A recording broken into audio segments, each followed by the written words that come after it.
ఈ మధ్య మనం కోవిడ్ వచ్చింది. కోవిడ్లో మొదటి వేవ్లోనేమో చాలా మంది స్టిరాయిడ్స్ ఇచ్చారు. రెండో వేవ్లోనేమో ట్రీట్మెంట్ లేకపోయినా కానీ హిప్ సంబంధిత ప్రాబ్లమ్స్ వస్తున్నాయి. హిప్ సంబంధిత అంటే ఎవాస్కులర్ నెక్రోసిస్ అంటారు. ఎవాస్కులర్ అంటే బ్లడ్ సప్లై కట్ ఆఫ్ అయిపోయి హిప్ బాల్ డ్యామేజ్ అవుతుంది.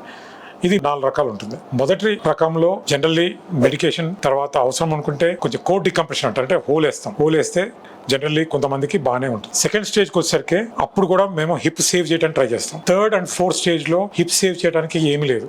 ఆ టైంలో పెయిన్ కంట్రోల్ అంటే నొప్పి ఎక్కువ ఉన్నప్పుడు టాబ్లెట్స్ తోటి కంట్రోల్ చేసి కొద్ది రోజులు మొబిలైజ్ వదిలేస్తాం. అప్పటికి కూడా ఆయనకు బాగా ప్రాబ్లం అయితే ద ఓన్లీ సొల్యూషన్ వచ్చేసి హిప్ రిప్లేస్మెంట్. హిప్ రిప్లేస్మెంట్ అంటే మొత్తం బాల్ కప్పు మార్చేస్తాం. జనరల్లీ హిప్ రిప్లేస్మెంట్ చేస్తే మినిమం 25 to 30 years ప్రాబ్లం ఉండదు. ఎందుకంటే మేము వాడేది uncemented hip replacement plus ball కూడా సిరామిక్ వాడతాం. సో ఈ 30-35 years వాళ్ళు చేసుకున్నా కానీ మినిమం 60 to 65 years వరకు ఏ ప్రాబ్లం లేకుండా ఉంటుంది.